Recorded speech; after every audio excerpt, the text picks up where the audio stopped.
live from Burlington, Ontario, and we're talking about the substance that is in most of the things you're eating. This is something that's in the majority of things you're consuming day to day. And what is that? That is, of course, it's sugar because it's in everything. And why do we care about that? Sugar, it's going to have an impact on so many things because your digestive system is where like a lot of our immune system lives, and that's where a lot of neurotransmitters are formed in the body. Like there's so many different things that happen in your gut, and if you're consuming sugar a lot of the time, that's going to impact definitely your health, quality of life as well, and the way you feel overall. It's also a feeder for parasites, Yes. which is something that we talk about a lot of the time. But parasites have a big impact on you too. And if you're consuming a lot of sugar, it's really going to play a big role in. They love it. They feed off it. Yeah. They do. So where do we come in contact with sugar? And because it's not just looking at the labels and seeing, oh, does it say there's sugar in here? There's so many different things that the food industry calls it, because people know that sugar is not good for us. So if you just put sugar on the label, it's like, oh, I don't know if I want to eat this. So there's many different names that they associate with sugar as well. Yeah, they intentionally make it complicated for us to do things better for ourselves. Like, why do you have to have so many different names for sugar? It's obviously to confuse people, and they come up with something new, so they change the packaging and it's like, oh, this one looks good, but no, they've added some other name for sugar, basically. So there's a whole list long of different sugar names. So we can kind of go back and forth. And corn sweetener, glucose, sucrose, corn syrup solids, even that itself just sounds kind of gross. And that could contain mercury. So if you're having issues with memory or brain fog and stuff like that, that could be a factor. High fructose corn syrup, which also could contain mercury just because of the process that it goes through. Dehydrated cane sugar, fruit juices from concentrate. Yeah. Dextrose. Dextrose is on there. Dextrin as well is one of the ways they can label sugar. Lactose, which many have heard of that. That's usually found in milk, and it's a natural sugar that's formed in milk, but lactose is added to foods as well. Molasses is one. Molasses is a more natural version, but it can still bring up the sugar levels. And then there's also fructose. And I know that when I was younger, or even, I shouldn't say younger, but well, I guess so. Several years ago, I thought that fruit was good for you. Fruit was not a problem, which is true, but fructose is actually the main contributor for people who have non-alcoholic fatty liver disease. So fructose builds up in the liver and we're not able to clear it properly. So fructose is one that, yeah, you see it and you're like, oh, that's just fruit sugar. It's not a big deal. But when these things, it's the barrel effect, right? When you have too many sugars coming to you from all different angles, this can cause problems in your system, and it's going to feed your parasites and bad gut bacteria and so many other things. And. Yeah. So if you want to know what these names are, you can just do a quick search, other names for sugar, and you'll probably get a list of all the things that are out there. So if you want to be more proactive as far as what you're putting in your body, this is a good way to see how to eliminate that stuff. And why do we care? Why do we care that sugar is in our food? Like, why would we even mention this? Because sugar is so bad for us because it causes, number one, it causes inflammation in the body. And inflammation is pretty much the root cause of a lot of the health issues that people are dealing with. When there's inflammation in your system, like eventually the body's going to break down. When inflammation is high, cortisol is high, which is our stress hormone. That's kind of a vicious cycle because high cortisol initially is anti-inflammatory, so it brings inflammation down. But over time, it's going to drive inflammation up again. And inflammation in our cells, in our digestive tract, leads to all kinds of other things. Like, who do you know who deals with constipation, diarrhea? Who do you know who deals with IBS, deals with any kind of digestive disturbances, IBD, so like Crohn's colitis? This is all based on inflammation in the digestive tract, and sugar plays a really big part of this and has a big contribution to this as well. Yeah, and also it decreases your immune system, and that's big around this time of year. We've got so many events going on. It's the holiday season. There's a lot of stress, which also can impact your immune system. You're going to family events, holiday parties. Your routine's going to be different. I know it's getting close to the time when people will be maybe off work, off school. And this can add some stress, and your immune system's just taking that hit because we're exposed to more goodies and treats. and you're not eating the same thing. As I said, your routine's different. So maybe you're just at work. I know you used to talk about working at a retailer, and they would often bring in all these goodie trays full of, what did they have in them? Yeah, I used to work at, I don't want to drop names. I used to work at a sporting goods store in Ontario. You probably know what I'm talking about if I'm saying that. But, and so they would bring in, like, they would line our lunchroom table with chocolate, cookies, candy, all kinds of sugar throughout the holiday season. And the whole purpose, yes, they're trying to be nice to us as well, but it's like, come on, there's also, you get a jolt of energy when you consume sugar. But the problem is that you get that jolt of energy and then there's a crash that follows right after that. So you need this constant cycle of eating sugar, eating sugar, eating sugar, or that's when people get hangry. That's when people get tired, irritable. Like when I used to work, I used to manage a store as well in a different industry. And I used to bring lunch for the staff through the Christmas season because my staff worked really hard, and we liked to reward them with food, which is a whole different topic. But I used to bring in meat, cheese, vegetables, and a box of like the mandarin oranges, the little oranges that are really popular around Christmas time. And my intention here was like, I am not going to spike these people's blood sugar while they're working, while they're in customer service, they're working with people. I'm going to keep their blood sugar stable, because if we keep our blood sugar stable, mood stays regulated. There's not as many fights. Like I had all male staff, so I was trying to keep them from fighting each other. And it was very effective because I'm not causing that, like, blood sugar goes up and then crash. And then you're like, oh my God, I need my next hit of sugar, which is ultimately what's going on if you're eating sugar all day long. Kelsey has a comment on there. Because sugar and sweeteners are in almost everything, if you had to choose between sugar and any alternative, what would you choose? At the end of the day, alternatives are still sugar. So depending on what your goals are, you might want to factor that in. But I guess something more natural for me. So it could be a honey, it could be a molasses. What else was I going to say there? It could be fruit that's on the not so high on the glycemic index, like berries. Anything with berry is a good option for you to choose. Anything you can think of? Yeah. Coconut sugar. I don't mind coconut sugar as much. And I mean, the goal is to not, that was something I went through as well when I was going through the, raw honey. Absolutely. So I just squirreled raw honey. And there's so many benefits to that. That's something we always recommend if people are traveling, because you may go somewhere else and you find you're getting sick when you're in the different environment, because there's different nature, there's different plants, there's different flowers, there's different things around. And honey is a really good way to help boost the immune system in so many different ways. It's antiviral, it's antibacterial, antimicrobial. So yeah, honey is a really good alternative here for you as well. I don't know what else I was talking about. Just alternatives to your Yeah, and stuff. I don't mind coconut sugar from time to time. And again, the goal is like, yes, we're in a society where we're conditioned to think that treats are like, we should be having dessert every day. And it's like, well, that's not the goal we want to focus on. Yes, it's good to have alternatives that are better so that you're not consuming sugar, or artificial sweeteners is not a good alternative because that's filling you full of chemicals and all other things that aren't going to be good. Yeah, that's a whole other thing. Just as far as you kind of touched on some symptoms. Why don't we go into that so people can maybe recognize or have more awareness around, if you're consuming sugar, how is that affecting your body and how is that affecting your day?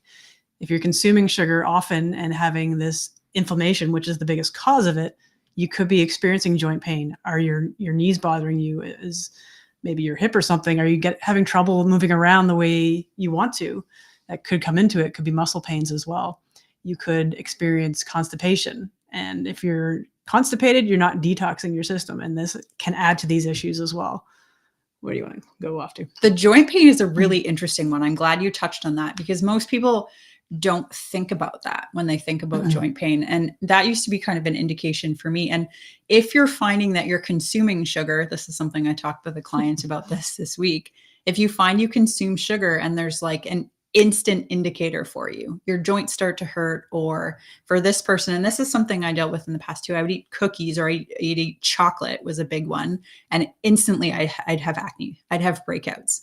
And it's like, if that's happening, that's a sign that your liver is not able to detox things as well as it should. But yeah, joint pain, muscle pains, constipation, acid reflux is one that's actually connected to sugar sometimes, which people often don't expect, and any digestive stuff. So if you're having irritable bowel symptoms, which we talked about, so yes, constipation, diarrhea, bloating, that one can be a sugar contributor as well. Sugar, stomach pains, energy dips, brain fog, moodiness. And why is that happening though? Because you're getting that hit of sugar and it doesn't last. It's the quick burn in your system and then you crash. So what do we want to be doing instead? Because I know we've both talked about having the issues of being hangry earlier on in our lives. And I think I said on the last live that I had to bring granola bars with me because I would get lightheaded or dizzy and then it's just kind of an issue. So, and what is a better way to go in order to help your system? I mean, making sure that you're eating protein is a really good place to start. Protein and fiber, healthy fats are going to be beneficial with keeping blood sugar stable. So if you are eating sugar and you can start with some healthy fats, some protein, that's going to help keep sugar more stable. So you're not going to have that like really high blood sugar spike and crash again. So that's a goal for a lot of the clients we work with too, is like, how can we keep your blood sugar as balanced as possible? Just because moods are going to be more regular, you're not going to deal with a lot of these same symptoms, and it's going to lessen the impact that sugar's having on your system. This is not a free-for-all. This is not saying eat a chicken breast and then you can go eat all the candy that you want. No. But it's just going to give you less of an impact when there is a time where there is sugar happening, and you're not going to eat as much of it most of the time because protein is very satiating. Yes, I think that's ultimately the goal. If you're, there's your word again, ultimately. Basically, you want to be consuming whole foods. If you're consuming a lot of things that have sugar in it, which we already talked about are in most things, ways you can do to switch that, look for whole foods, things with one ingredient, like your beef, your broccoli, whatever works for you. And as Kate said, if you're getting those good proteins in, the good fats, that'll help keep you satiated and satisfied longer. And you're not going to have these spikes, and you're not going to have these effects of sugar, essentially having the headaches, the joint pain. And it can be a process to kind of wean yourself off of this. You don't want to just stop off the hop, because this is when you're going to have those withdrawal effects, because sugar, yes, is a drug, and it does basically act the same way as if you're consuming other drugs out in the world. Yeah. I don't know. I had a study referenced here about that because it's basically the same effect. Yeah, as I won't say it because we'll probably get kicked off. So also, if you think about it too, sugar is feeding your gut bacteria. Sugar is feeding the parasites, the critters living in your system. And when you stop eating it suddenly, they're going to be angry. And they have a lot more control on our behavior than we realize, and then we think we do. And a lot of the times, if you are really craving sugar, pay attention. If it's around the full moon, that can be really common. If it's in the evening, that can be really common too. And it's like, oh, is that me wanting the sugar, or is that my critters wanting the sugar? Because they're very demanding. They can change the way you act, the way you behave, the way you think, which is crazy. And cause anxiety. Yeah. And the more you start to not eat as much sugar, like you'll find that your taste buds are almost offended by how sweet something is if you haven't been eating sugar for a while. Yeah. And you're teaching your body like this is not the norm, right? And the gut bacteria responds to that, and essentially they leave if you're not feeding them. We did carnivore for, I think it was 18 months, and the dramatic difference in consuming things that were more sugary was huge, very huge. Like I'm not usually a huge like chocolate eater these days, but I would normally go for like the milk chocolate. But back then when we were consuming carnivore, I was okay with the darker chocolates because my sensitivities were that much higher, because basically it's an elimination diet. You're getting rid of a lot of processed garbage that's out there, and you're just kind of getting in the good protein, good fats that your body needs. So you're way more sensitive to it. It's like for anyone who's been a smoker and stopped smoking, you're highly sensitive to that smell and how gross it is after the fact. This is kind of the same idea. Yeah. Yeah. It's true. And like sugar also triggers a dopamine response in the body. And I used to think dopamine was the satiety hormone. Like dopamine was the body saying like, oh, okay, I got what I want. Dopamine is actually the want more hormone. So you eat something that's sweet, and you're not getting this like hit of dopamine that's like, oh, okay, I'm good. That's exactly what I was looking for. The body's like, oh, how can I want more? I want more of that sugar. Where can I get sugar? When's the next sugar coming? How's Yeah. it? And it's a vicious cycle. And so it is a process to come off of it. And I agree with Amanda. It's like coffee. You don't want to stop cold turkey. There's a deeper level to that too, though. If you are, depending on what's going on in your life, if you maybe you're lacking something socially, emotionally, or even you need something to have your focus, your passion, maybe this is why you're consuming things as well. You're bored. These are sometimes why we can choose these food items, because it's either it's habit or we're just looking to fill a gap in our lives somehow. So just something else to consider. Yeah. And 90% of the time it's habit. Mhm. What we do on a daily basis, right? It's comfort, it's habit. It's, Amanda has a hypnosis background and NLP. So I know that, is it 90 or 95% of the time it's unconscious behaviors that we're doing. Probably close to So 95, I would sure. it's asking yourself when you go to the fridge. And I hear that from clients too. I went to the fridge and I just ate it. And it's like, I didn't even want it. Mhm. It didn't even taste good. It just happens. It's mindless eating. Exactly. And it's Yeah. like, how can we change that? And Yeah. it start to, there's some strategies that we can share with you as well if you're interested. Like, what's a comment they could drop below?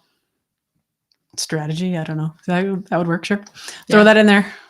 In the comments below. Yeah, because there's some interesting stuff that we've done, like eat food with your non-dominant hand for a week.